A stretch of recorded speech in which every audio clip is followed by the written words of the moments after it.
So it's early in the morning again. Sorry. It's early in the morning again, and obviously I'm making another video. It's pre-shower, pre-brush my teeth or hair, pre-de-stink. But um, I was talking to a friend last night, and another painter, and she said something to me that reminded me of how difficult doing what I do now seemed a few years ago. I I painted in oils. First, I painted in acrylic, and that was just too difficult for me because no one introduced me to mediums. Then I started painting in oils and painting very traditional. This is a lighthouse. This is a fish. This is a beach because I'm from Cape Cod. So it was very, this is this thing, and I know it, and so don't you. There we are. And um, there was a change in what I do and the colors I use and how I handle things after I left Cape Cod. I moved to New Bedford and I moved into an apartment, something I hadn't done in 20 years or so. And first thing I did was I marched down to the nearest art supply store, bought a huge roll of canvas, laid it out on the floor, typical artist story, unrolled it, took out all my paints, and went to work. And I thought, I'm going to fill this whole roll, this entire sheet of canvas, with wackier images. Not wacky, that's not what my head said, but I am going to make a change. And I'm going to start here in a big way. And I did. I did a painting I call Drowning Lily. So if you Google Beck Lane Drowning Lily, you'll see the image. And um, under listening to audiobooks, I was listening to Something Key by Stephen King, and that influenced my images. And listening to NPR and certain stories there about climate change. I don't know why. It was just. I, Now I look back at how what influenced. I hate it when people do say stuff like that. What influenced my painting and my images. And I go, oh wow, that was point A, point B, and stupid. I do love the painting, but I hate that it's so. This is a thing that I was thinking about. I find that so boring and repulsive and predictable that I absolutely hate it when artists talk like that and make a distinct correlation between this thing and the idea that I had, and it was genius. I really hate it a lot. Excuse me. So anyway, that's what I did. This distinct thing and the image. But I'm proud of it. It was big. It was something I hadn't done before, and it was using ideas that I had rolling around for a while, and then Stephen King fed into. After that, it was a change. I started to notice that, or I started to really pay attention to the paint and started listening to the paint and paying attention to things like shapes and lights and shadows.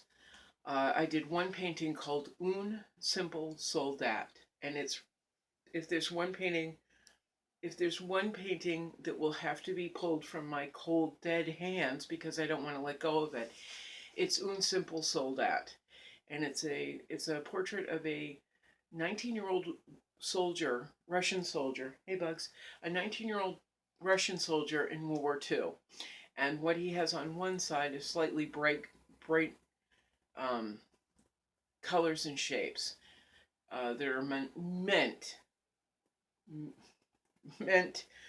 to evoke the feeling of and be reminiscent of his mother's house. And then the other side is just dark because he's looking into wartime. And in text in the background, I hate talking about this. In text in the background, I believe it says, in wartime, I cannot feel the heartbeat of my mother. I believe I translated it correctly in Russian because I have an inner poetry, but I don't want to write it in English because that's boring. So I try and write it in other languages and try and translate it correctly. So we'll see. But it's in wartime, I cannot hear the heartbeat of my mother. Maybe it's feel the heartbeat. I don't know. There's a rhythm there that I love. But the kid is in an oversized coat and he looks really tentative. And it wasn't that I was trying to make it look like he was tentative. I wanted it to feel like he was tentative and a little afraid. And I think I got it.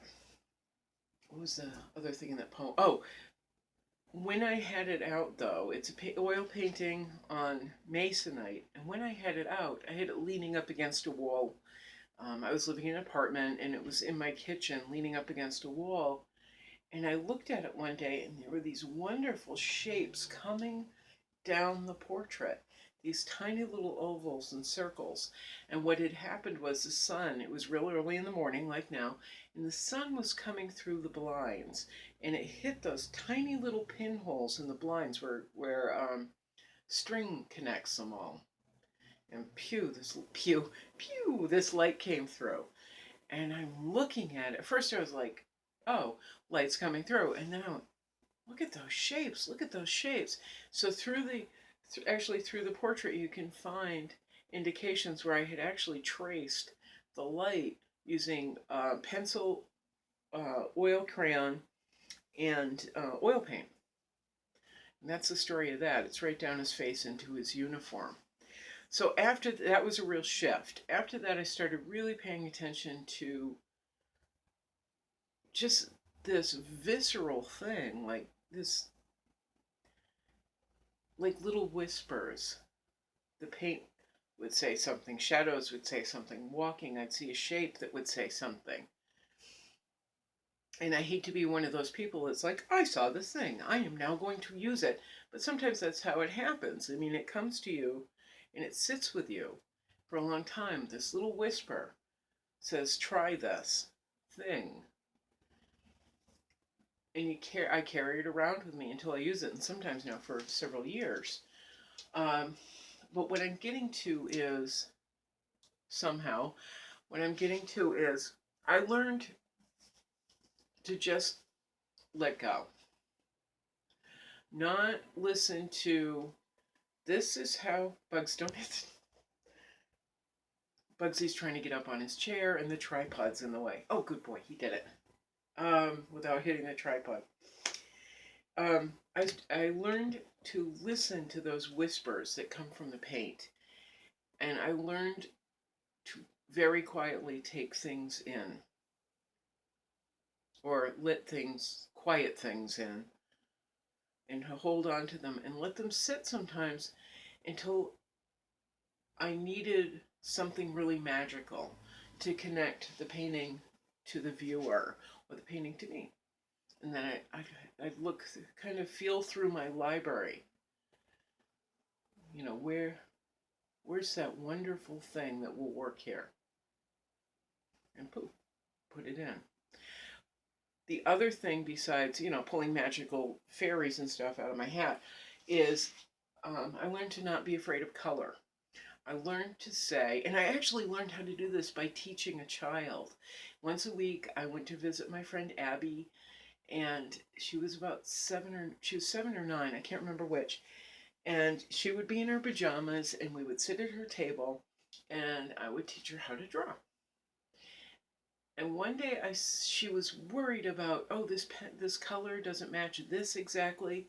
I had her put together a still life, and then it was, but this isn't exact. And I go, you know what you're going to do? Instead of picking the right color, what I want you to do is pick a color that just makes you happy. And she just looked at me and said, pick any color you want because it doesn't matter. You use what makes you happy. So she did that. And somewhere in using that first color, she kind of got happy about it. Because apparently nobody had ever said that to her before. Then it came to the second color, and you can put it anywhere you want, on any bottle or ball or whatever shape is in this still life, Abby, put it in, use it anywhere.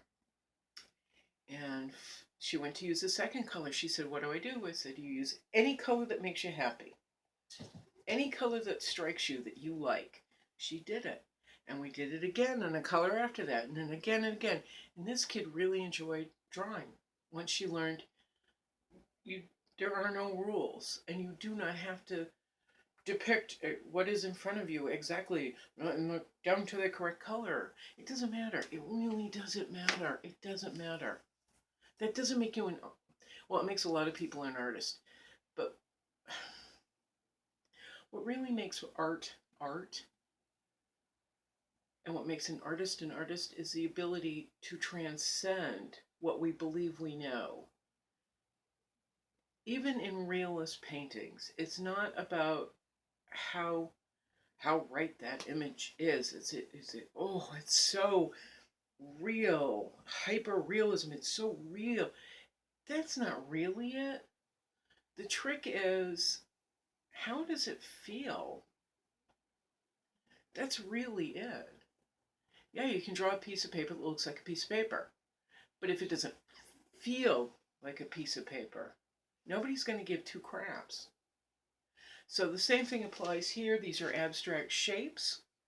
What I do are abstract shapes, and they're all connected in there to produce images that people recognize but feel.